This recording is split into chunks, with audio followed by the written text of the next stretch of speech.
Namaskara. Hearty welcome to Jnanarjane, Empowering Excellence. Friends, today we have a very special session. The topic is Going Global, Overcome New Challenges in New Territories. To enlighten on this very interesting topic, particularly when this year, 2021, we have seen 33 unicorns in India. Friends, chartered accountants are the leaders, finance wizards. Needs to understand how one can go global, how one can strategize, how one can improve the informations to make a company global one. In that regard, we have organized this program along with the Oracle NetSuite, a leading multinational in ERP systems and various other tools. To enlighten on this topic, today we are really fortunate to have three important executives of Oracle NetSuite, Senior Director Damien Koo, Cloud Solutions Consulting Head Uttam Kedia, General Manager India Venkat Subramaniam. They're all going to enlighten us on various aspects, and they are going to share their experience, which definitely going to add the participants' knowledge and value. Friends, another important member of today's discussion is Kalyan Raman, Global Finance Head of Charge B. He is also going to share his knowledge, his experience as a global company. On behalf of Bangalore branch and on behalf of all the participants here, hearty welcome to Damien Koo. Hearty welcome, Damien. Thank you very much, Mr. Shatisha, for the very warm welcome. And today we have a very exciting lineup for you. Yes. I'm sharing my screen now, and I'm looking at the agenda. I hope all of you can see the screen. I'll take a few more minutes, Damien. So, see, another important person is Uttam Kedia from Oracle NetSuite. On behalf of Bangalore branch and on behalf of all the participants, hearty welcome to Uttam. Hearty welcome, Uttam. On behalf of Bangalore branch and on behalf of all the participants here, hearty welcome to General Manager India of Oracle NetSuite, Venkat Subramaniam. Hearty welcome, Venkat. Thank you, Mr. Shetty. On behalf of Bangalore branch and on behalf of all the participants here, hearty welcome to Global Finance Head Charge B, Kalyan Raman. Thank you, Mr. Shetty. And other program coordinators of Oracle NetSuite, Florence, Dashini, Milan, and others, hearty welcome to each one of you. Friends, today we are really fortunate. Our Vice Chairman Srinivas T also joined with us on behalf of Bangalore branch and on behalf of all the participants here. Hearty welcome, Srinivas.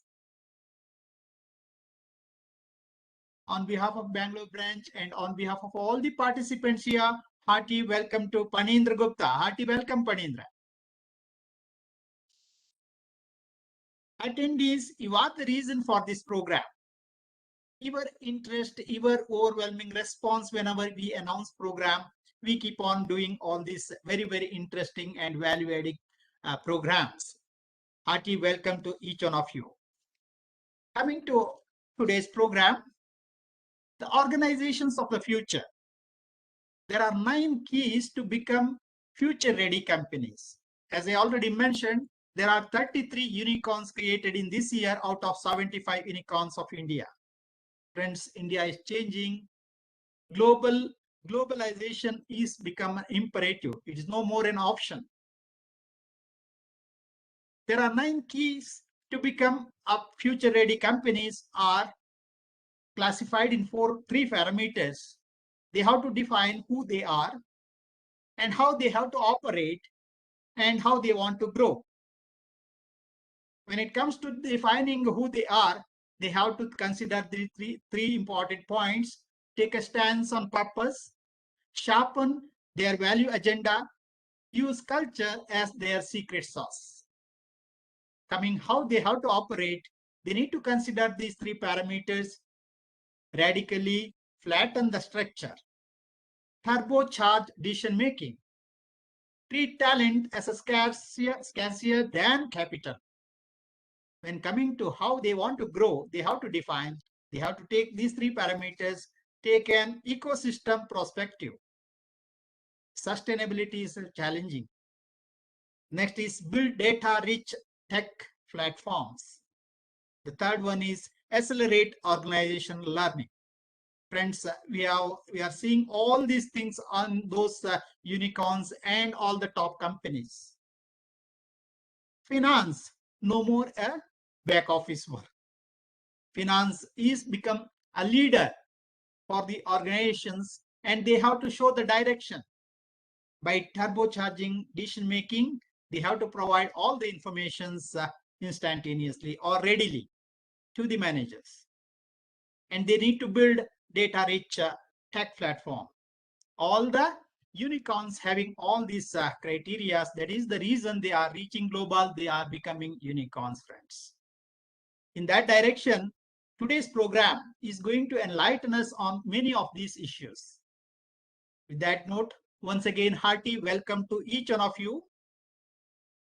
Over to Daniel. Thank you very much once again, Mr. Shetty, sir, for the warm welcome. I hope all of you can see my screen now. It shows the agenda for today. And with the enlightening words of Mr. Shetty, this gives us a segue into talking about the trends and challenges of global expansion. We'll get Mr. Uttam talk about, from a CFO perspective, what we can do as financial leaders to help to enable international expansion. And we'll get real life experience and sharing from Mr. Kalyan with a fireside chat for ChargeBee with Mr. Venkat as well. So moving into the first topic, it's trends and challenges of global expansion. Oh, but first, allow me to introduce myself. My name is Damien. I'm a senior director at Oracle NetSuite, and I'm helping to look after the solution consulting team across JPAC. I have a grounding in finance from Imperial College London, and with a very interesting twist of fate, and I would say a very good twist, I ended up in technology. So using my knowledge in finance, business, and technology, I ended up in the world of Java, in the world of ERP. I then took a postgrad in technology to enhance my knowledge. I joined the industry in companies like Hilti, which is the largest construction tooling company in the world, in a high-tech space with global foundries producing semiconductor chips, and in global supply chain, GXS. After that, I joined the principal with SAP, and now I'm with Oracle for more than 9 years. So very happy to be here. I'm very happy to share, and also very happy to learn from all of you. The safe harbor statement, implying that this session is for information purposes. And allow me to introduce NetSuite. Some of you might know, some of you might not. We were founded in 1998 by our founder, Evan Goldberg, and together with Larry Ellison, who is the founder of Oracle himself. So since 1998, our founders were already thinking, how can we do business without being tied to hardware, right? Because Evan Goldberg, the founder, was traveling a lot, and he wanted to do business, accounting services, anywhere he wants to. So from day one, more than 20 years ago, we were already designing NetSuite as cloud first, right? We built out a technology and architecture from cloud first, and imagine at that time, it was all telephone bandwidth. There was no broadband. So we were built to enable and allow such bandwidth. As of now, we have more than 27,000 customers worldwide and growing, and all of them are on the same platform and the same version of NetSuite. There's only one version showing you the power of NetSuite. We don't have issues with upgrades. Whenever we upgrade, all 27,000 customers upgrade in the same period. There's a lot of growth. In the last 12 months alone, we had 6,000 companies join us, showing the need for them to look for more flexibility and scalability as well, as we grow across more than 215 countries and territories. if you look at the spread of companies across India, we have very different and diverse segments and verticals that we are able to look at and to do business with and to help. In terms of non-product companies, pure software and services, we have companies like Majesco, Freshworks. We have companies like Brilio. We work very closely with VC and PE portfolio companies in the startup space. As we know, India, there's a big flow of funds into India startup companies, and a lot of them are looking for ways to expand and grow. Not only that, we also work with companies that handle physical products, whether is it online, whether is it retail, manufacturing, distribution, F&B, as well as healthcare. So this is just a cross-section of companies that we service in India. Looking at what's happening right now, as we talk about trends, looking at India growth forecast, if you look at a report by Global Data, this chart here is the PMI, the Purchasing Managers Index. The one in black shows the manufacturing PMI, and the one in green shows the services PMI. As you all already know, services is one of the largest contributor to India's GDP. So how do we read this graph? Anything above 50 shows a growth month on month, and anything below 50 shows negative. And as expected, due to COVID last year, there was a big dip. Big minus dip in terms of PMI and also GDP in terms of growth. But the good news, as you can see here, towards the end of last year, 2020, you can see both PMIs going above 50, giving an indication that things are growing again. And according to Global Data, by the end of Q1, we should have positive growth. Now, looking at some further information, slicing across GDP, across major economies, Global Data forecast is that India, if you can look at the last bar there, India is going to record the fastest growth, 9.72% for 2021. And according to the United Nations Conference on Trade and Development, they do second India's fast growth, about 7.2. They're a little bit more conservative, tough fight between China and India. It's quite similar to the data we have with Global Data. China, India is number one. Now, more interesting, since we are talking about expansion, many companies want to decide where should we expand into. So this will give us an indication. If you look at the third one is Philippines, followed by Malaysia, France, and Singapore. Interestingly, the top 6 economies, out of the top 6, 5 of them are in Asia Pacific, right? Indicating, and even if you look at the more stable ones like America, USA is going to show about 4% GDP growth, which is a very healthy growth for US. Now, this gives us an indication of where we could potentially invest and invest our operations, set up new stores, new locations if we need to, because the domestic demand is expanding. There was a survey done by CFO Research. This research, they surveyed more than 166 financial leaders across the globe. And they asked them, what are your thoughts around expansion given the COVID situation? Now, interestingly, as most of you know, a lot of us, the world adjusted, the business world adjusted. Zoom became big because everyone was able to work offsite. So with the remote global workforce, a lot of companies are then planning, okay, how can we deploy all these people in a remote way, which makes cross-border much easier, right? And then we look at, question was asked, who is going to then start global expansion? And 45% of them mentioned within 1 year, we will want to expand globally. 9% of them say yes, but not this year. And this research was done in 2020, by the way, towards the end. And most of them, more than 50%, will expand within Asia Pacific, followed by North America. So some very interesting trends there. And we also looked at the research where we talk about the flow of funds for India startups. This is an indication of the flow of money from overseas. From 2016 to 2020, more than 50,000 India tech startups were funded in, and they received more than 60 billion US. Like 2019 alone, 34 billion in funds.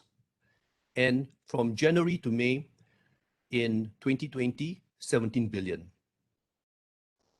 This is a very healthy flow of funds, and that resulted in 33 unicorns just this year alone, the first 10 months of 2021. This shows the amazing potential and innovation in India. To date, there are 75 unicorns, all of them more than $1 billion in valuation. And with the funds coming in, when we talk to the PE and VC companies, a major reason why they want to invest in India's innovations is because of the potential of global expansion. Whatever we incubate in India, they'll bring this service or product across India to various continents, North America, Europe, and Asia. So just giving some example here.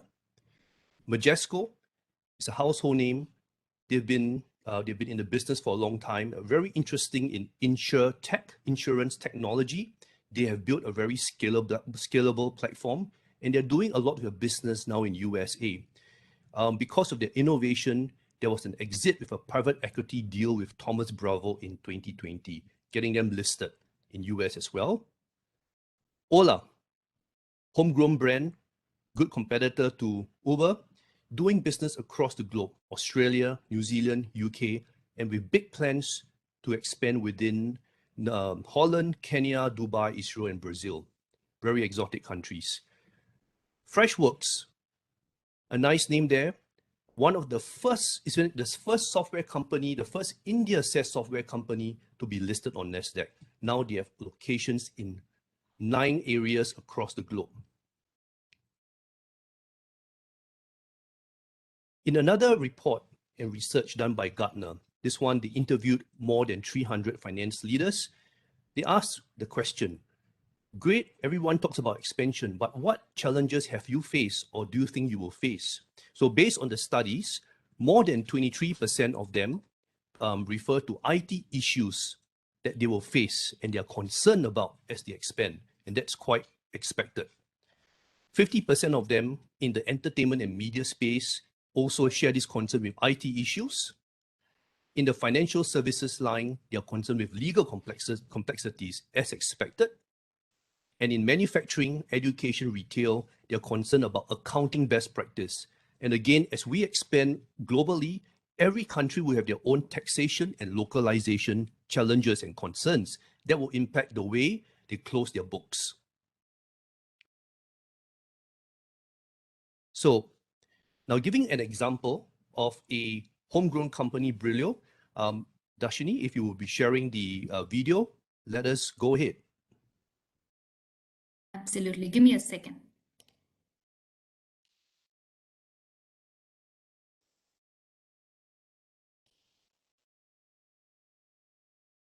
You can't hope to hire the best talent in the world and then constrain them.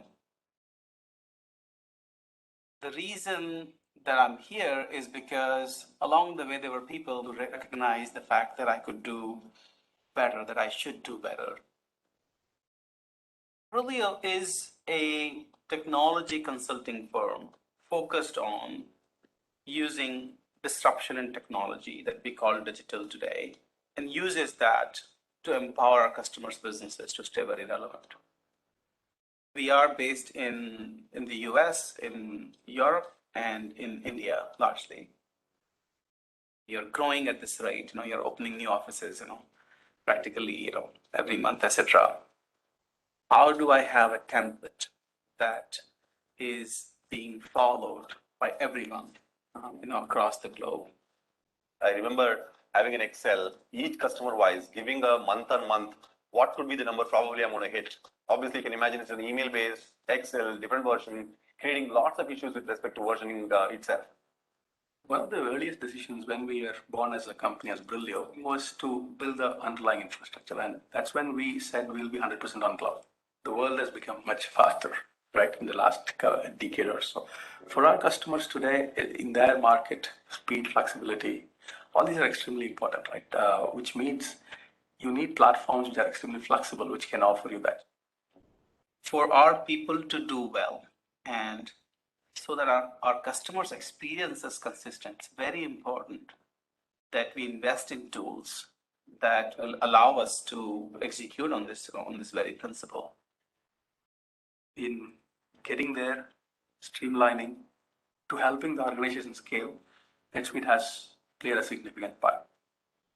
NetSuite is something that I start my day with. It is one place where I have all the information with respect to my people, with respect to the process, with respect to the finances, the different projects that are currently ongoing. I'm able to check what is happening on the ground. All of that information that used to be so cumbersome is now available to all of my managers across the world, same day. So NetSuite gives us immense ability to kind of expand in the areas that we want. We've developed quite a lot of such modules on top of it, which kind of exactly fits Brilio's need. And this kind of caters to all our leadership on their KPI dashboards. We are able to talk about next 4 to 6 quarters forecast sitting in our test dashboard, which was not happening before this sort of integration. Just understanding on a day-to-day basis how to execute against our budget in real time, frankly. We used to take 30 days, to close our monthly books, right? Because it's all manual and stuff like that, right? These days, we can do it in 3 days. NetSuite is that way the core of the company. The more and more, if we can bring in the newer technologies, make our people faster, make our people enabled to make decisions, and make our people really intelligent, customers being more intelligent and helping them do their jobs better.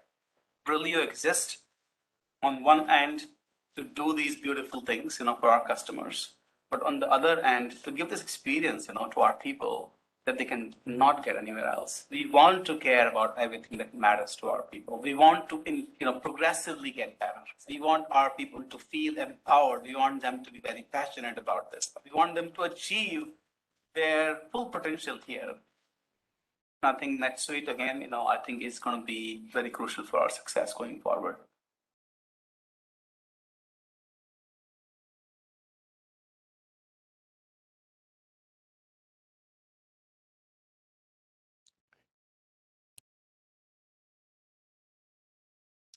Right. Thank you very much, Darshini, for that. So the video, if I just take some moment to highlight some of the key points, Raj Mamodia, the CEO, talks about a template. When we expand, can we standardize processes across the globe? And with NetSuite, all information was available to all his managers on the same day. And one very great achievement was able to close the books in 3 days versus 30 days. Moses Raj, the CIO, talked about speed and flexibility, and that's why they expanded on the cloud. And they need a platform that can help their organization to grow. Just not a normal ERP platform, but an ERP with a flexible platform that can scale and make our people enabled to make decisions. So that's the story of Brilio. One more story talks about a global company, F&B, called Jollibee. Some of you in traveling across Asia might have tried their fried chicken, but right now they start off in Philippines. They have 17 brands across the globe in China, in Europe, in America, and they are continuing, even as we speak, they are continuing to acquire F&B brands. Now, one of their initial expansion plan was to target an expansion across Southeast Asia and China. They had more than 200 outlets just across 3 countries, Vietnam, China, and Singapore. So what were their key concerns? When we talked to them and interviewed them, their concern was speed to market. How fast can they expand across these 3 countries first? Would it be financially viable in terms of best practice and compliance across each of these countries? They were very concerned with the supply chain. They even needed to record the amount liters of Pepsi and Coca-Cola that they consume across each location. Cost control was imperative. How can they do that? What about hardware? as we shared earlier on, IT issues were one of the main concerns. They did have an expensive and inflexible ERP at the HQ level. Should they then expand that, or should they do something more flexible? And the cost to expand that on-premise inflexible ERP was very, very costly, right? And exactly this, they wanted to grow without disruption and without bursting their budgets. So what did they do? They looked for a cloud solution to manage all the 200 locations across Vietnam, China, and Singapore. And again, even as we speak, they're opening up new outlets in Singapore, Vietnam, and China. And they are able to do that very flexibly. And without losing sight of what's happening at HQ, with a very powerful platform, we were able to synchronize and align data all the way back to HQ level. With this, they were able to expand very quickly. With the leading practices from the cloud ERP solution, they were able to put in best practices, manage their inventory, have full visibility across all locations, manage costs. They were able to eliminate hardware. No hardware was needed. And they were able to get over without incurring expensive implementation costs on their current expensive ERP system, enabling them to grow without disruption. So that's a story of how Jollibee managed to successfully do their business overseas. And right now, we do have a poll question for you to share your thoughts about some trends. So over to you, Darshini.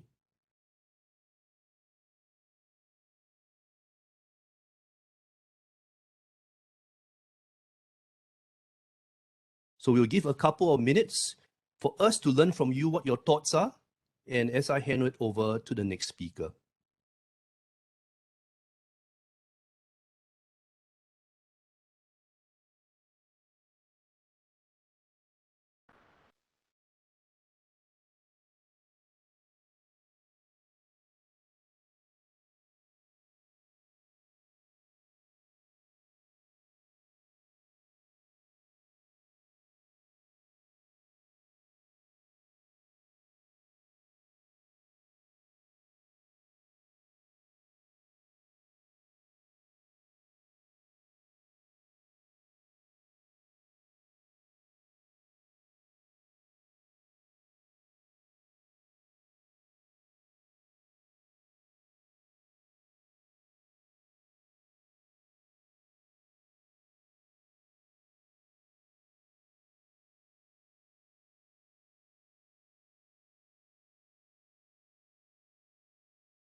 Uttam, over to you. Thank you. Thank you, Damien. Thank you for the wonderful insights. Rashini, maybe I'll need the sharing rights. Yeah, so Damien, so much about India business, India's growth, and particularly about funding in terms of the amount of funding that has happened in last about couple of years. India's story is definitely growing. So yeah, we are, and with the growth, scalability is key. So we need tools to kind of scale through. So let me just kind of share my screen. Hope we are able to see my screen. So today we are talking about business expansion from a growth perspective. And with growth, obviously there are challenges, both from a business perspective and particularly in the life of a CFO. So from a day in life of a CFO is something that we're trying to kind of put in across. About myself, I'm primarily a chartered accountant from ICAI. And after that, I've been into technology for quite a few years now, been part of SAP, Oracle, and with Oracle, quite a few products that I have kind of worked across over close to about 20-25 years now. So I've been enjoying last few years at Oracle, prior to that at Accenture and some of the other leading organizations. So that's about myself. So talking about CFO responsibilities, and as the growth happens, business growth expansions on a longer term perspective, one of the key facets is about global financials and operational efficiency. When we say global financials, in terms like when we scale businesses to multiple entities, which will have business subsidiaries across the globe in different currencies and countries, their regulations and reporting requirements, obviously in terms of from a consolidation and reporting challenges. So all those are like key facets that we talk about. Along with that, any business needs to be very, very secure in terms of data security, in terms of it should actually cater to the localized requirement, the regional requirements that are there, and auditability. So anything that has to be at the test of third-party validation and audit controls are very, very important. And then comes the decision enablers in terms of whether it's so decision enablers around business performance, financial control. It could be costing, it could be forward-looking planning, it could be look ahead and look back data. So all that is very much required from a business insights perspective. So we'll talk about each one of them, and we kind of will focus about the entity aspects, the segmentation, the consolidation piece in a piece by piece perspective. So starting with from a consolidation perspective. So consolidations as it is, there are these are common challenges that we see. Typically, you'll have disparate systems in the sense like different systems, different manual, semi-manual, automated, semi-automated systems that will have. Obviously, every business is different. So there are multiple chart of accounts, multiple business dimensions that we have. Transactions are happening between entities. Therefore, there are intercompany transactions happening requiring in different currencies. So currency conversions, revaluations, and everything is very, very key to from a business perspective. And then comes on the top of it, the different reporting standards, whether it's IFRS, US GAAP, AS in India. So all that is very, very are multifarious, and that is where the complexity about consolidation as a challenge. And on top of that, the automation piece. Most of it is semi-automated, or most of it is quite a bit of it is manual, and there comes the challenges. So to kind of overcome all of these challenges, we have NetSuite, which is a multinational, a multi-entity, global consolidated real-time app platform, which will have a global headquarters in a particular globe. So it could be anywhere across. So we can have a global headquarter in India, which will have regional headquarters in different parts of the geography. It could be like, say, for instance, Americas, EMEA, and APAC. And then we can have different countries wherein actual transactions are happening. So actual transactions are happening in different currencies. In each of these countries, the transactions are happening in the local currency. They are getting consolidated at the regional level, regional consolidation at the global level. So it's a full-fledged real-time consolidation at any point of time, wherein you can have transactions between entities and even at the regional headquarters perspective. So that's about multi-tax, multi-entity, multi-country structure that we talk about from this perspective. So how is the consolidation kind of been catered to? Primarily, consolidation is driven by the chart of accounts, because chart of accounts are the dimensions of business which needs to be captured in. And we have the standard chart of accounts in terms of subsidiary, natural account, department, class, locations, So these are like standard dimensions that we have. Subsidiary is at the subsidiary segment, typically represents in NetSuite, as in like the place where you'll have your trial balances, where your debits and credits are matching.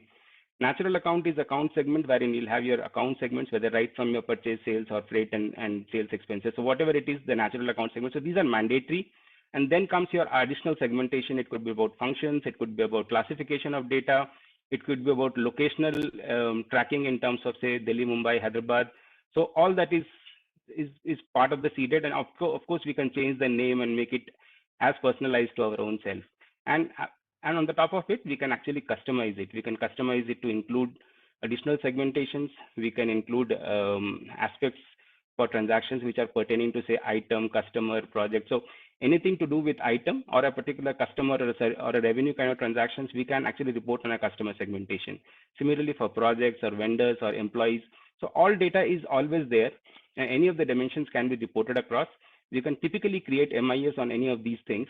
And then not only these, but we can have unlimited custom dimensions as well. So the whole aspect is very flexible, and that is how it kind of helps to report on a global perspective.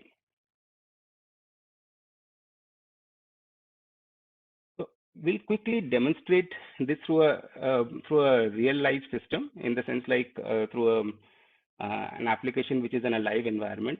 So I'll kind of take you through a live instance of Oracle NetSuite.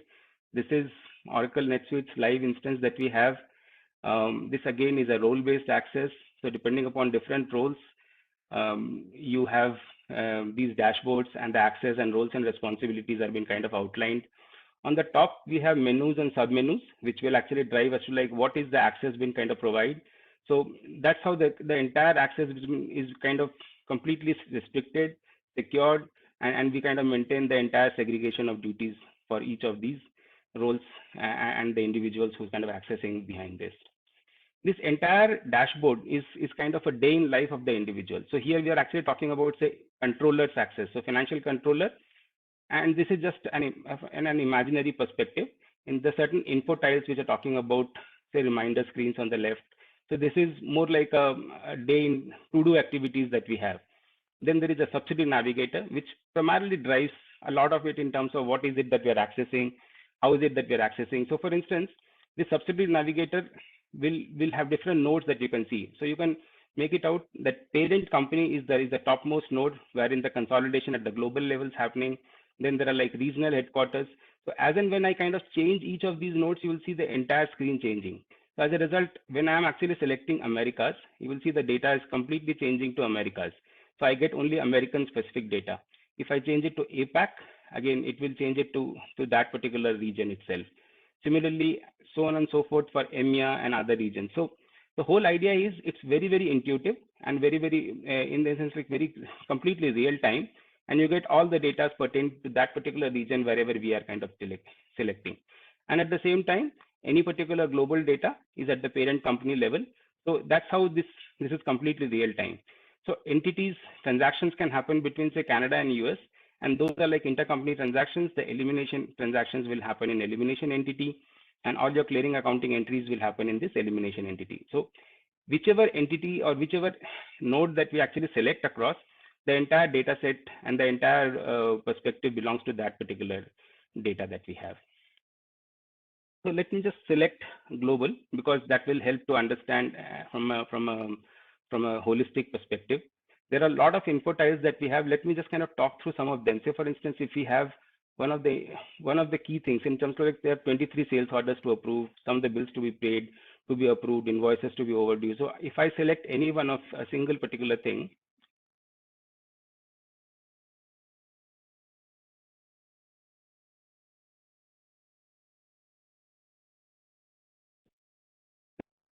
these are some of the sales orders that needs to be approved. So if I actually put in, say, for instance, sales orders or bills to be approved, bills to be paid, sales orders to be approved. So there are 23 sales orders to be approved, which are kind of outlined here, wherein I have all of these sales orders being kind of outlined here. I can actually do a group processing.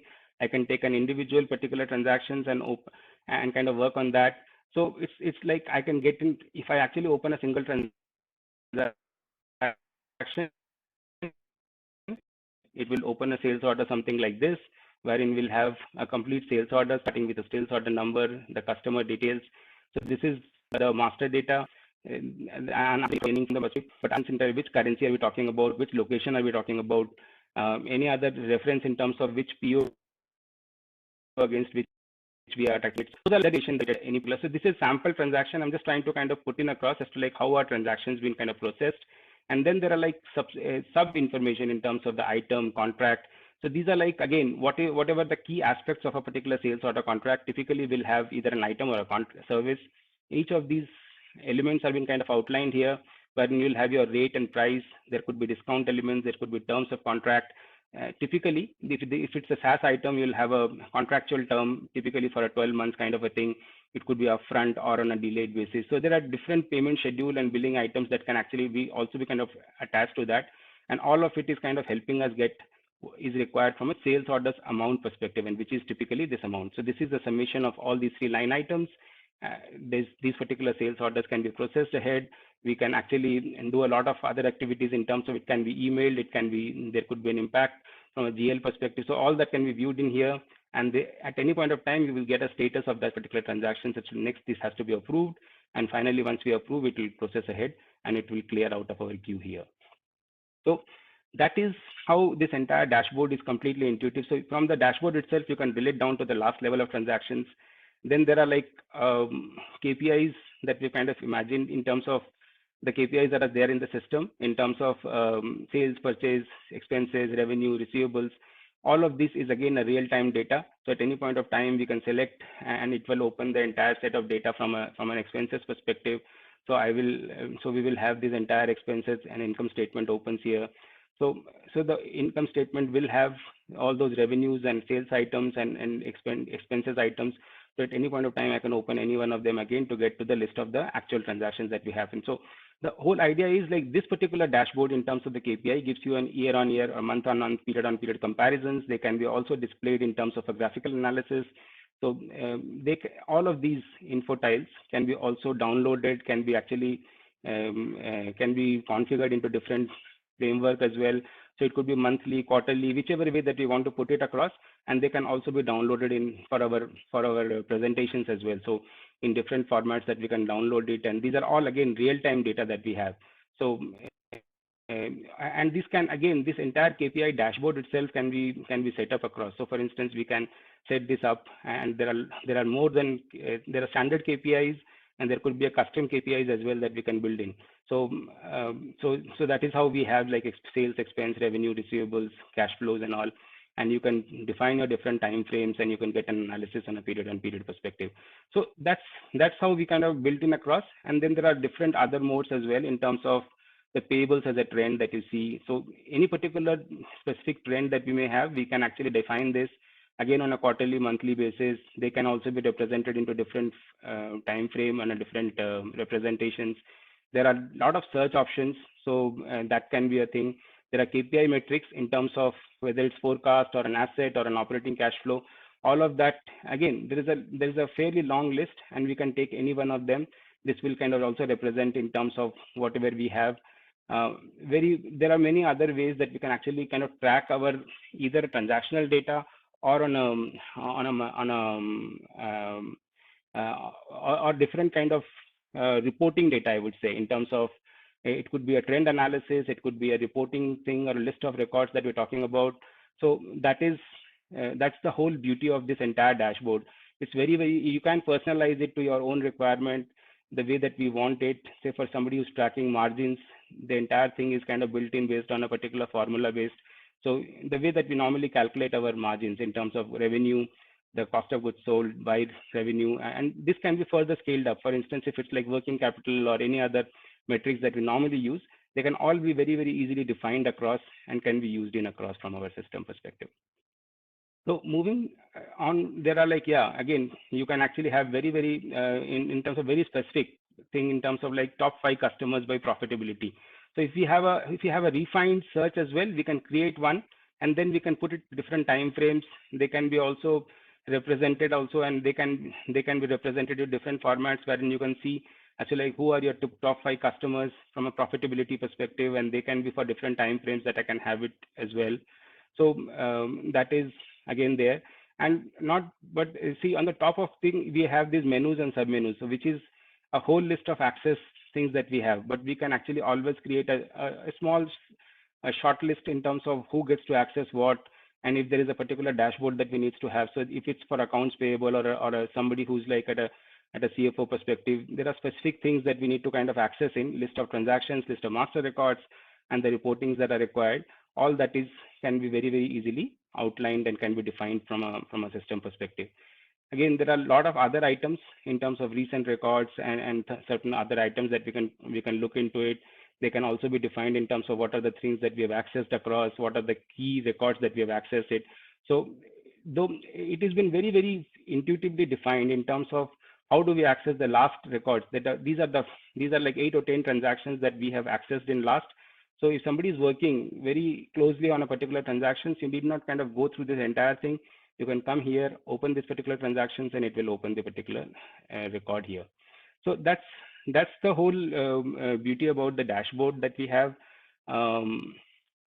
let me take you some of the other aspects as well. So when we talk about sales orders, there are sales kind of gets into the revenue perspective. So we'll have this AR aging summary, which kind of gives you a complete aging analysis in terms of by customers, what kind of an aging that we have. This we at a different time frame as well. Again, the entity structure that we talk about is model. So this aging analysis at different levels as well. So, so that is one. And very importantly, you can get these aging analysis also, but at a different options in terms of sometimes you'll have it at transaction data, or sometimes based on a due date analysis. So there are always customers who will have a due date based on the terms of payment. So it could be from that particular date that you can have, or you can take it from the transaction date. And you can also change the intervals in terms of typically you'll have it say open for 30 days, 30 to 60 days, 60 to 90 days, and 90 days and more. So that's how we kind of typically kind of categorize it. But if I categorize it to a slightly more things, so for instance, 7 buckets into say 15 days each, and kind of put it my transaction date as this thing. So it will give me the complete aging summary into different buckets. So that's how intuitive it is. And they can also be downloaded into Excel and can be downloaded into different other formats in terms of PDF and Word document and things like that. So it's very, very intuitive again, and we'll talk more on this. Along with that, there is a complete revenue engine as well in terms of how do we see the entire revenue management. So we'll have these revenue arrangements, revenue recognition plans, and the revenue items. Could be one of the items is like revenue item, deferred revenue by items, or it could be for a complete view of billing and revenue. So like what goes into billing and how much is being planned billing vis-a-vis how much has been recognized, the amount that has been deferred. So all that can be summarized, and you get these are ready reports. So right from your billing and revenue perspective, you get a complete list of all your summarized records here, and they can again be customized. They can be further downloaded. So a lot of it is very, very again flexible from a perspective. So you get revenue by customers. So these are primarily from an order to cash perspective that we're talking about. Again, from a procurement perspective, again the entire procurement engine, right from your entering purchase orders, or even before that, you can raise your receipts and then the purchase orders and receive orders, finally invoice the customers, the supplier bills, the approvals around the same. So all of it, the standard procure to pay cycle that we have, all the elements are there, and you can actually make the payments from the application.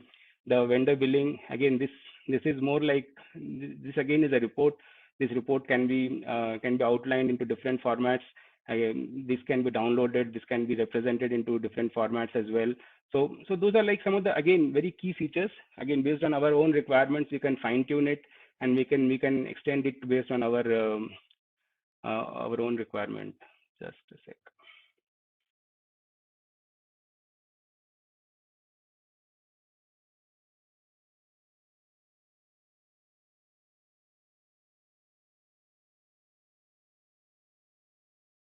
So my screen is kind of getting on top of this.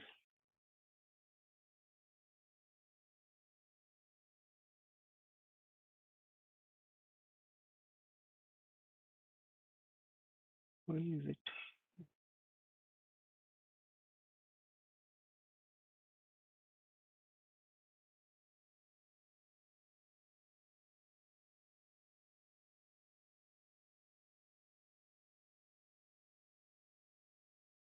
I'm not able to expand further on the screen here. Just a sec.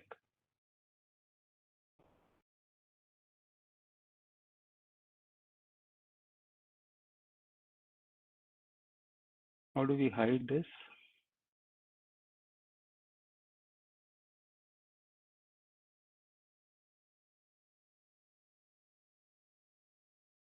Yeah, so just a sec. So again, coming back to different reports that we have, I'll just kind of quickly take you through some of the other aspects that we have. So we have a period checklist, which gives you a complete mechanism as to like, which is how any particular ERP, and like NetSuite ERP also has complete list of periods, which kind of been maintained with a sequence of activities. So whether it's like AR, AP, and some of the other aspects that we need to kind of go through, the revaluation of particular, so typically any kind of consolidation requires a period management, and which will go through some of the P checklist in terms of revaluation of currency balances, consolidation of exchange rates, and intercompany transactions to be eliminated. So all those are like sequenced from a system perspective. So from a business perspective, nobody needs to kind of remember anything. They'll be all outlined. At any point of time, we can get into different systems, and we'll have those sequence of activities been performed. There are ready reports from an income statement to profit loss account, balance sheets, and everything. So these reports again can be outlined into different formats. They can also be represented in different dimensions. So for instance, if this particular income statement in a particular layout can also be, for instance, if I need to have it across locations, so I can get these location-based reporting as well. It could be for across subsidiaries that I have. I can get these reports across subsidiaries as well. So these reports are very intuitively defined. We can again download them. We can represent them into different formats. This particular layout that we have, this is how the entire org structure or the account structure has been defined. The classification as to like these particular sub accounts are rolling up at revenue level vis-a-vis at income level. So there is a way to display this, and this can again be fine-tuned based on Ind AS requirements or based on other specific requirements that we have it for India. So again, there are reports for budget versus actuals, wherein you'll have your budgetary aspects, the actual transactions. You can have a comparison between budgets and actuals. There's a percentage variance analysis that we have. So again, budgetary aspects, you can calculate your budgets by different account segments. They can be represented and collated here. There is a particular budget elements, and then we kind of do the variance analysis, and those variances are kind of attained in terms of percentages. So typically all the reports normally that we require it right from balance sheet, again a view of balance sheet which is from a consolidation perspective. They can be also expanded. They can be also further consolidated as well. So assets and liabilities. Assets again will have say current assets and fixed assets. All of them are kind of further detailed into these elements, and which can be represented. These can also be represented at different levels that we have. So that is one. We can have a comparative balance sheet as well in terms of a balance sheet which is at a particular end date, which is compared to a particular different period, and you get a variance analysis for that, and there's a variance percentages for those balance sheets. So on and so forth. There are quite a few reports which are very key to business. Some of the last reports that I'm talking about are the cash flow statements, which are very key in terms of your working capital management. So you get your income statement, income as like P&L, and then you have your adjustments to working capital, your investing and financing activities. So all that has been outlined here as well in order to get a complete view of the cash flow statement. So that's how I would say it's very intuitive, and it's very fairly easy and scaling up from a business perspective. There are a lot of other dashboard views that we can actually create. There are ways that we can actually upload records in terms of there are macros available from Excel perspective. We can map those records and upload them. There are APIs as well, anyways, based on the system that we can use it to kind of with both inward and outward movement from a platform perspective. So that's a very brief view from a product or a platform perspective. We'll quickly get onto some of the remaining aspects as we kind of move across. So as we talked about the operational efficiency and the global financials management, security is very key. So security not only from a cloud perspective, even from a data security perspective. So this NetSuite is a large scale. Some of the big differentiators to talk about from a NetSuite perspective, it's like a multi-tenant application.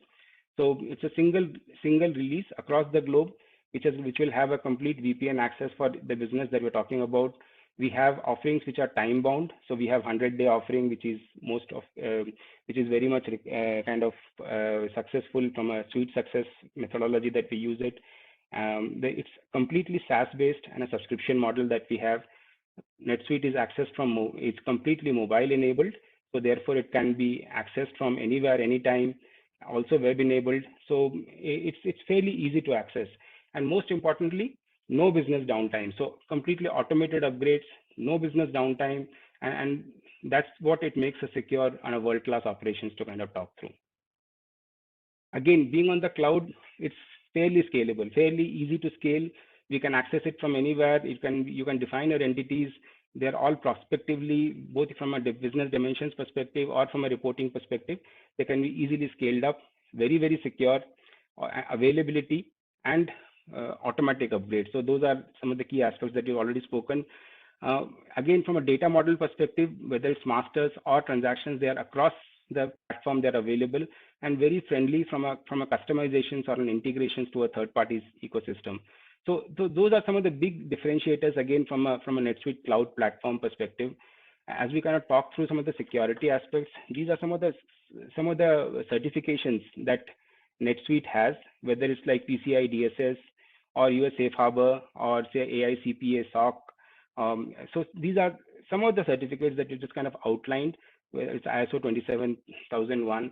So, and there can be many other trusted certificates, and if a particular business requires a particular thing, NetSuite has a dedicated team which can actually verify and help validate all those required businesses from a certification perspective as well. Availability, some of the records. So we actually kind of commit availability of data around 99.5%. And this is our record over the periods. So year on year, we have actually excelled, and our goal is almost near real time and 100% availability. Because it's a single instance, any downtime that actually happens, which is kind of available, it's kind of impacting across the globe, and that is very, very key. So that's the availability is imperative, and that is a key focus from a NetSuite perspective. Again, from any particular access management, any kind of unauthorized authentication, whether it is unauthorized access or somebody who has changed any particular thing, all of that is completely tracked. The entire audit log and the authentication is there for the business and for the different stakeholders to be viewed. So both from the administrator and the system administrators and from a business perspective, there's a complete control on the auditability and the access management. So those are some of the key aspects. Some of the other things that I'm kind of just trying to highlight are like from a business scalability perspective, often these books of the transactions are kind of recorded into different accounting standards. So transactions which are entered once needs to be kind of not only recorded in the Indian GAAP, for instance, from a transactions in India, but also needs to be reported into different currencies. If it is like a global entity wherein the consolidation happens somewhere in US, or I need to report it into US, or for instance, like somewhere in Europe, which needs to go through an IFRS accounting standards. So all those are like different reporting standards that we have, and that is a very key from a global scalability perspective. And multi-book is a feature at NetSuite which actually caters to this. So we can define those particular transactions in the general accounting principles as per Ind AS, and they can also be reported into local statutory books, and they can be, again, the same transactions with a different set of rules can be reported into IFRS books as well. A view of this in a very simplistic format, I would say, a particular book at the top, you'll have a particular transactions being kind of recorded into a USD book, which is a particular set of data, which again is kind of recorded into a AU book in a different data with a base currency as different. So the whole idea is like we can have those automated rules where the same transactions can be reported into different books, and they can cater to different accounting standard requirements, typically say IFRS or US GAAP and other global accounting standards that are impacting the business. Last but not the least, the data management in terms of the business insights, the aspects around cost control and the planning perspective. So when we talk about the business insights are very key from a business going global, because they are the decision enablers. This is where the entire business kind of focuses across. So the core finance is, again, from a central business finance, you will always have your accounting, your master records, your ERP always managed. But the ecosystem is kind of completely enhanced to a different level once we have an ecosystem wherein the entire enterprise data is kind of connected across the different disparate systems, and then we kind of work across to get a real-time reporting and analytics which can help in terms of a business intelligence to get the business intelligence which is very meaningful to decision making. That is how the entire, I would say, look ahead and look back data has to be kind of processed across. And there are various drivers within the house of NetSuite, something like planning and budgeting, or from a cost control mechanism, or something for different kinds of reporting requirements. We have tools which can actually do a lot of it in that perspective. An example here from a planning perspective, wherein you'll have a bottoms-up budgeting or a bottoms-up budgetary plan that you have it here, wherein different stakeholders have to kind of put in their budgets. So at department level, we kind of collate those budgets, they are submitted across, and then we kind of put in across a different scenarios. It could be like worst, mild, or best scenarios. So those scenarios have been kind of put in across in a real time. All of it is happening within the system. Typically, all of this happens on a manual basis and takes a lot of time. So as a result, all of this being on a single NetSuite planning and budgetary application is completely real time, and it reduces a lot of planning and a management effort on this. And at the same time, the entire exercise of review approval is kind of processed through workflows, which kind of get you the plan which is required on a budgetary perspective, and you can do the variance analysis. So this entire exercise gets you a lot of effort, and at the same time completely auditable, completely there for somebody to view across. So that's how the planning and mechanism, planning and some certain other tools kind of helps across. So this is one example. To talk a few more scenarios in terms of, for instance, like expense planning, we have a complete list of expenses, whether it's for your material, labor, overheads, they can all be outlined, and you kind of get a complete FTE analysis.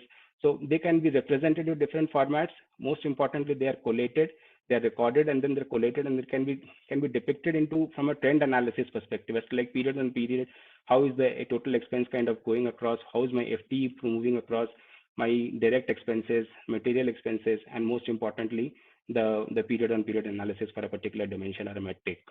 So this is from an expense. Similar on is there for the asset reporting perspective. An asset, again, which can be acquired, which gets all kind of costs being collated, the acquisition cost and additional charges been kind of reported across, the depreciation method. So these are all part of your financial statements, and these are all kind of recorded and reported, directly integrated to the planning tool, wherein you can actually record of those things. And on top of that, you can get what if scenarios in terms of year on year, how is it going to pan across for next few years. And then we kind of put in across as to like, based on the current expense trend, or based on the expense plan or a depreciation plan, what kind of an ROI that am I looking for? How am I looking to get the payback period? So my net profitability, when is it going to be? It's about 3 years, 4 years down the line. The project benefit for this particular assetization program that I have, what kind of project benefit that I'm going to go through, and most importantly, the cash flows on the project. So you can get a complete trend analysis for your project FTE, or a capitalizable or a non-capitalizable program, a project spending graph. And these are again very intuitive. So these are something that's been kind of defined based on a particular analysis that we have done. But then again, every business is different, so we can define those metrics and those business analysis the way that we want it. So with that, I think I will just kind of talk through kind of put some of the key takeaways that we have from the discussion that we have so far. The idea is to get the business global. So to get uniformity across the business, and some of the centralization that we need to have. So typically a standard chart of accounts, different kind of reporting requirements that we have it in the system, the completely being on the cloud and the customization enabled gives you a lot of standardization, a lot of uniformity across the applications.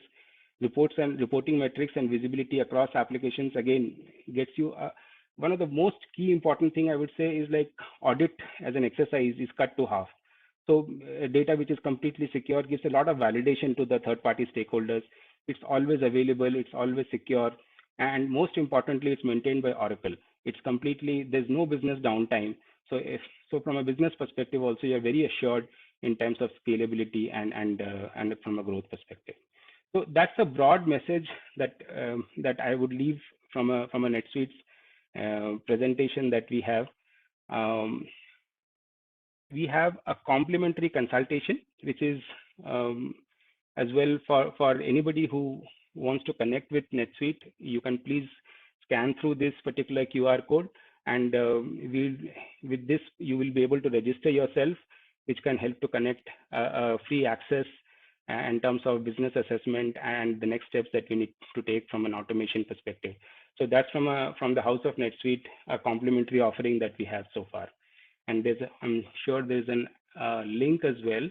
So Darshini, I'm assuming there's a link as well where we can actually get to this particular QR code. Yes, Uttam, it's shared on chat for all attendees. Yeah. So that is one. And now I would like to kind of welcome Venkat, as we fondly call him, Venkatachalam Subramaniam. He's General Manager, Oracle India, Oracle NetSuite India.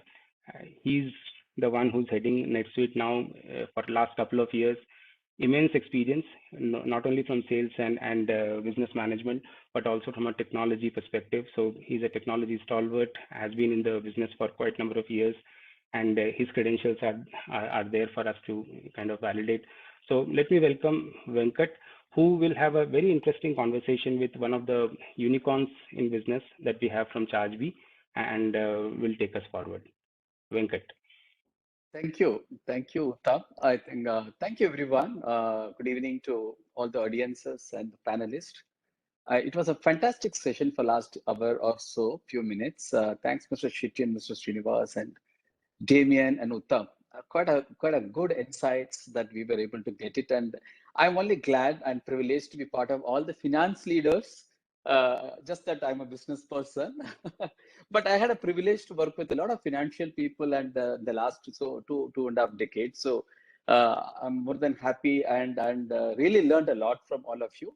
So today, I think we have seen the trend. I think Mr. Shetty started with the trend, and Damien talked about how those companies are really scaling up with a few customers that talked about it. And Uttam did talk about that, how NetSuite is absolutely helpful in terms of scaling the business going global.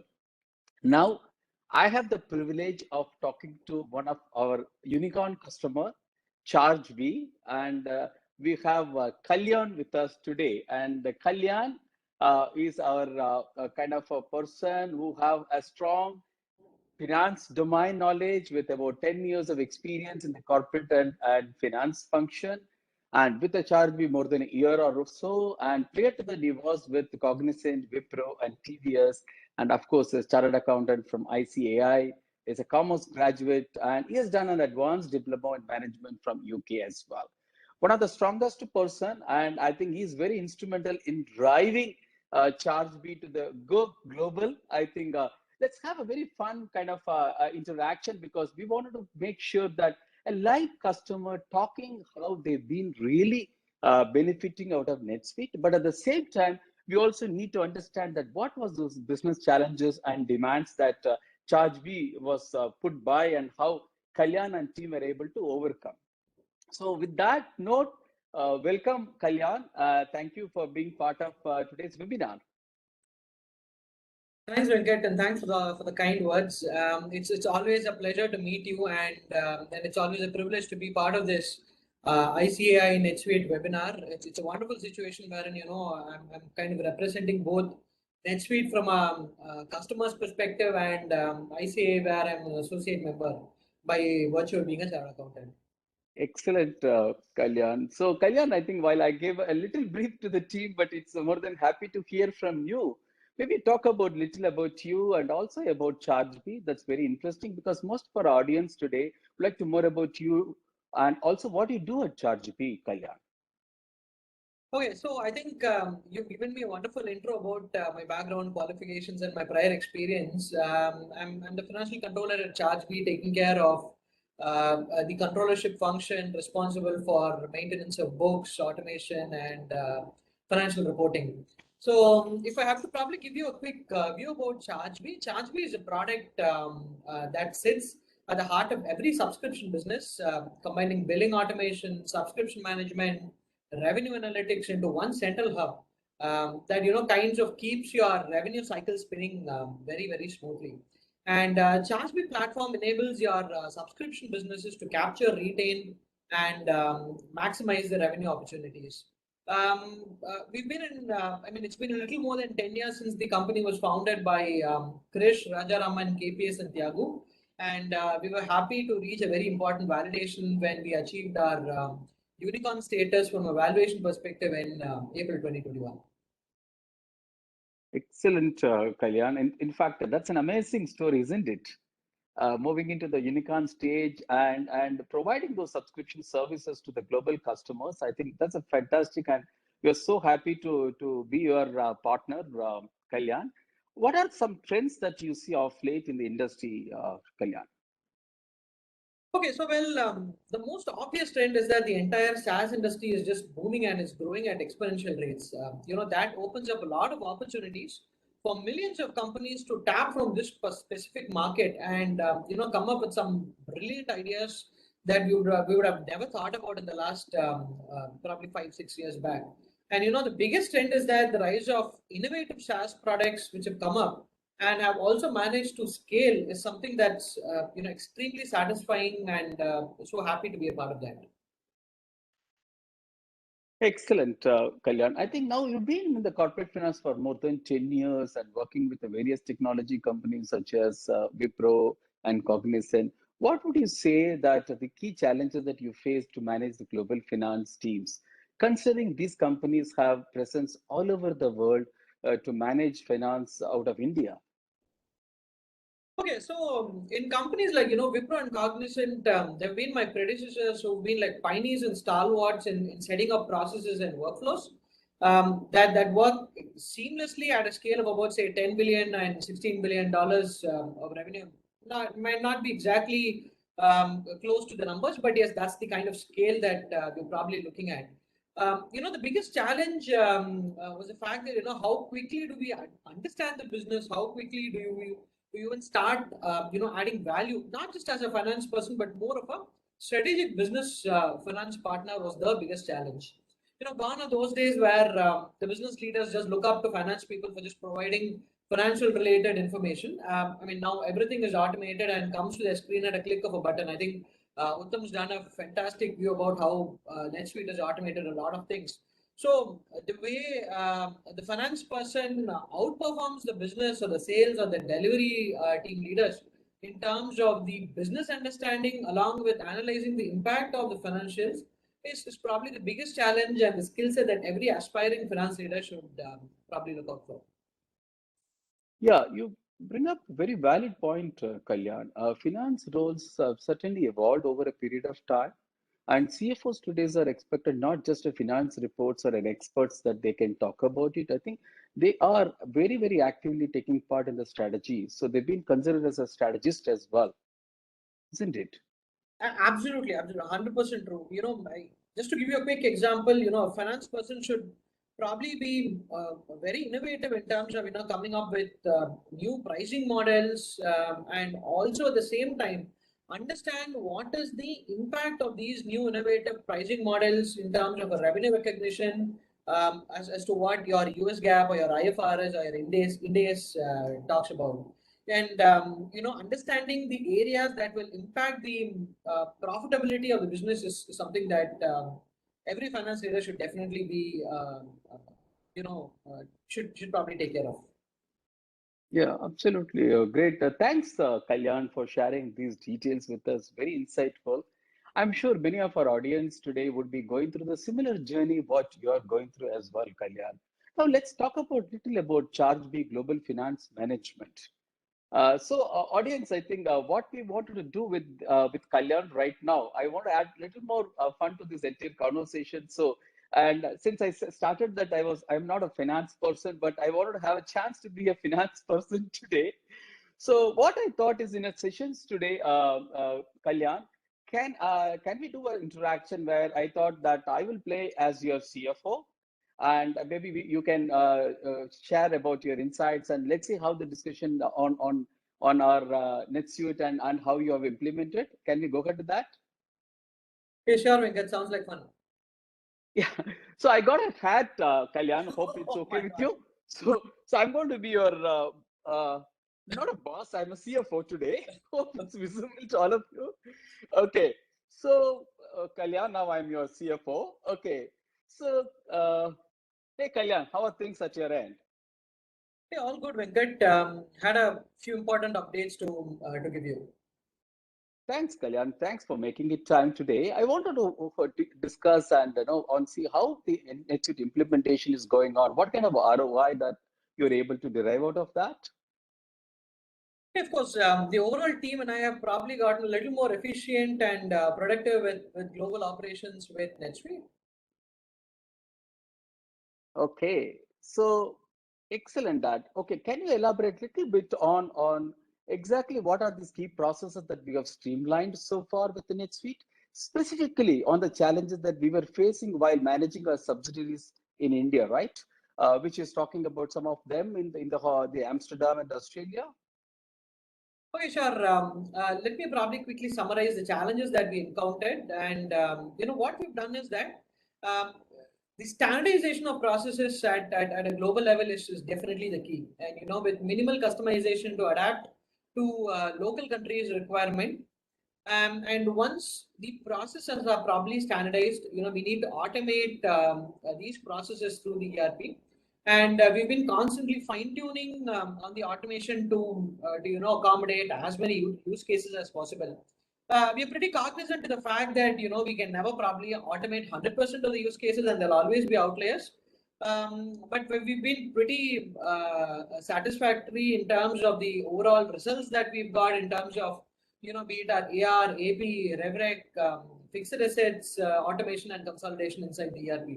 A product like NetSuite with its API integrations with billing partners like ChargeBee, your banking partners, credit card solution providers like say Rex, are probably key to improving efficiency of a team by at least 10x. Wow, that's a huge returns, isn't it? Sometimes recall those quite challenging days that we had. I'm sure those struggle is behind us right now. All right, Kalyan, let's talk about something more. Like, can you tell me about how are we consolidating and reconciling the data from overseas operations? Okay, so what we've done is that we've probably grouped the entire chart of accounts with our US GAAP and IFRS accounting. And given the fact that we have our multi-currency FX management module inside, that it did help us with doing a fair bit of automation over there. And the next step obviously was elimination of all our intercompany entries with relation to our parent company and subsidiary company. And there were easy ways of providing comparative financial statements like a year on year or a quarter on quarter. And the last thing that we probably did was, we linked our financials with the schedules, notes to accounts and other disclosures. And that did unlock a lot of potential for us. That's great, Kalyan. I'm super impressed the system can automate all this for us. Another thing that's always on top of my mind is about audit and compliance, right? That's a major headache and always worried about it. How NetSuite is helping us in this department? Okay, so basically, see, if whatever we just spoke now are probably addressed, and then the work of the finance person is just left to ensure that the accuracy of the numbers and compliance with India's US GAAP, IFRS, which makes life all the more simple. And having provisions to attach documents like having mail attachments, approvals, invoice copies, purchase order copies, and other entries inside NetSuite itself is such a huge time saver. We're really done with maintaining physical hard copies of documents and then presenting it to the auditor. Now we can just give them a login and they can just probably take on from there. And the fact that we do have an audit transaction log, proves to be a wonderful control measure. And it provides assurance that unauthorized entries are just not like posted into the system, and whatever authorized entries are there cannot be deleted from the system. Okay, so that's good to know that I think system has taken a lot of control. Looks like NetSuite is saving you a lot of time, Kalyan. Maybe I need to push some more projects on your way. Yeah. So all right. So what about the currency conversion and managing those exchange rates, Kalyan? That also being a challenge for us, right? Correct. So the multi-currency management is a key feature in any NRP. I mean, no MNC can just operate in one single currency. And the availability of ready-made integrations with Zignite, which is a wonderful feature inside NetSuite, where I don't have to probably worry about inputting each and every rate correctly at the respective transaction date. and managing all my translations, translation related entries of foreign currency balances in my balance sheet, and giving wherever there's a P&L impact. These have all been taken care of. We could probably even start looking at having configurations to account for forward cover, or the hedging positions that we're going to be taking in as a company, and that's probably going to be very crucial. And I think accounting for that particular subsidiary on based on the company's on the country's based gap requirement or the India's requirement, and the forex and hedge transactions, that's going to be very crucial. Yeah, that's good actually. So Kalyan, we also need to ensure that our investors get the timely, reliable, and accurate reports every quarter, isn't it? Across all our entities. So are you able to manage that with NetSuite? Okay, so given that our current SaaS metrics have already been automated and they are published through Tableau, I think we are also starting to work at pulling the data from NetSuite and having integrations with Tableau, and that could prove to be very effective. For fast-growing companies like ChargeBee, having a single source of truth for financial information in NetSuite is like really important. And data for the weekly internal reporting could also be picked up from NetSuite directly, just to improve efficiency and accuracy of reporting and quick decision making. These dashboards that are giving matrices like percentage of payments processed on time, pending POs, tracking budget versus actuals, these are going to be extremely important for leaders to make decision making very easy. That's absolutely fantastic, Kalyan. I think we took the right decision at the right time in deploying NetSuite. What do you think of? Absolutely, Venkat. I think NetSuite is just helping us with quite some automation, with multiple customizations and interactions available, with various other SaaS products. A company like ChargeBee is for sure to benefit in the long run. Okay, so thank you with Kalyan. I think it was a fantastic that I enjoyed being your boss for a while. I really enjoyed the conversation too. Let me remove the hat. So I'm Venkat back now. Okay, we all know that a great power comes with a great responsibility, Kalyan, right? And looks like you are really managing your global role superbly well. And if you wanted to summarize and leave audience with some key takeaways, what would that be? Okay, so financial reporting needs to happen within about say 4-5 days. We need to start closing books within 4 to 5 days from the end of the month or the quarter, and every company has to choose the right tools to make that happen. Automate the same using products like NetSuite. And again, a company cannot scale if the global statutory compliances or the international taxation requirements are not managed well. And we need effective information at the right time to manage these global compliances really well. And as we had mentioned earlier, the standardization of the financial operations coupled with appropriate customizations will definitely pave way for financial hygiene to be maintained at the highest level. Thanks a lot, Kalyan. I think you've been very supportive and sharing all the insights how NetSuite was able to support you in your journey of global expansion, and really happy about it. And thanks a lot for joining this session today. Thanks a lot, Venkat. It was a pleasure talking to you.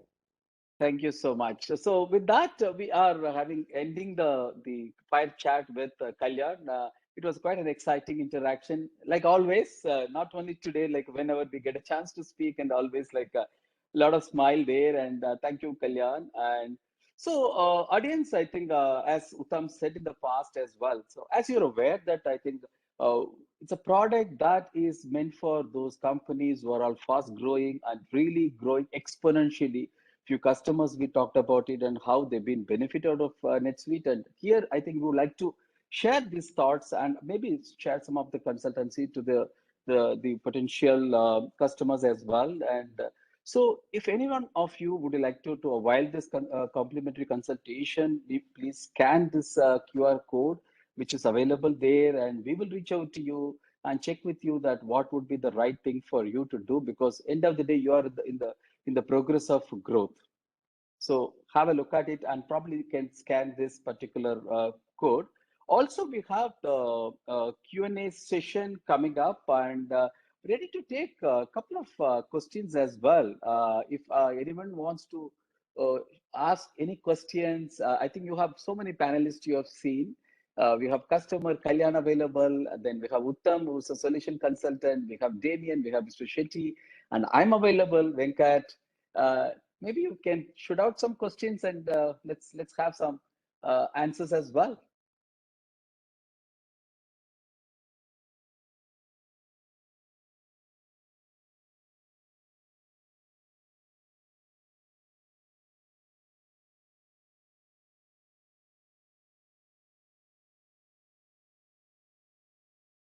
There are no questions, Venkat. I think you have some poll, something to do, no? Yeah, Actually we have mentions poll. I think there is some questions comes. Yes, absolutely, you can do. I think there's a question, Uttam. Maybe you would like to pick it up. I said, can you set up multiple subsidiaries within India? Yes, absolutely. We can set up, and definitely there have been many instances wherein primary subsidiaries, which is the nature of business, and then there could be additional businesses as well, which will have separate subsidiaries as well. So yes, within India and within every other country that we kind of put in, we have additional subsidiaries we can set it across. Thank you. Okay. One more question to you, Uttam. How Yeah. can we handle IFRS reporting? IFRS reporting is key to scalability. So we have this function as multi-book accounting, which primarily is like a transaction which is recorded in a particular book, is also reported into different other books based on the different governance or different reporting standards. So in this case, if for instance a business out of India which records transactions as per Ind AS or as per Indian accounting standards, can be also scaled up for an IFRS reporting perspective. So yes, we can do the IFRS reporting and US GAAP reporting as well. Yeah, I think that's what Kalyan also touched upon, right? Yeah, Kalyan? yeah. Excellent. Any more questions?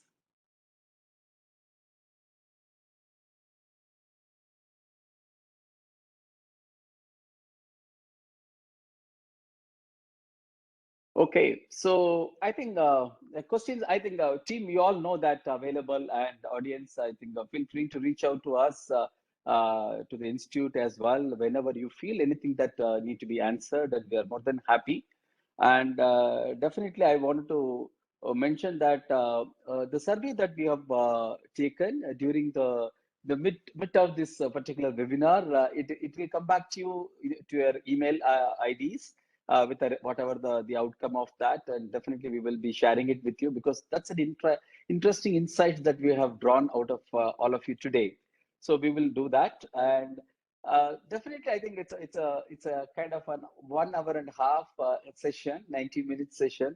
Excellent insights, a lot of learnings, and I'm sure that everyone has really supported, and thanks for being patient and listening to all of us. And I would like to thank Mr. Shetty as well, and Mr. Srinivas as well, and to giving us an Oracle NetSuite as an opportunity, and Damien and Uttam for joining us. Of course, the team began also available to support this entire journey. Panindra, would you like to take over for the vote of thanks?